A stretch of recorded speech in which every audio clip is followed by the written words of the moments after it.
Samantala, 50 pamilyang inilikas mula sa Tarragona sa Davao Oriental dahil sa bagyong Agaton. Ang Coast Guard naman binawalan ng bumiyahe ang mga barge at bangka sa Samal Island sa Davao del Norte. May news to go si Real Soroche ng GMA Davao. Linggo, idiniklara ng Pag-asa na nasa signal number 1 ang Davao City at karatig na probinsya ng Davao del Norte dahil sa bagyong Agaton. Kaya't kahit hindi naman umulan, sinuspindi pa rin ng Philippine Coast Guard ang biyahe ng mga barge at bangka papunta at pabalik sa Island Garden City of Samal sa Davao del Norte.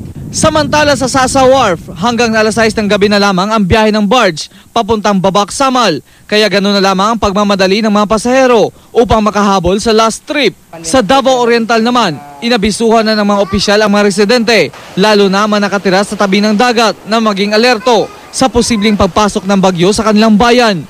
Nakinig naman ang ilang residente sa otoridad, kaya't naghanda sila upang hindi na matulad pa ang nangyari noong Bagyong Pablo. At bilang paghahanda, sa munisipyo ng nasabing bayan muna pinatira ang 50 pamilya mula sa Sitio Masipit, Barangay Central ng Tarragona, matapos makaranas ng pagguho ng lupa sa kanilang barangay noong nakaraang linggo dahil sa low pressure area doon. Naghanda naman ang LGU Tarragona ng videoke para sa mga bata upang mabawasan ang kaba ng mga ito. Samantala, hindi muna pinahintulutang maglayag ang mahigit 80 mangingisda dahil sa sama ng panahon.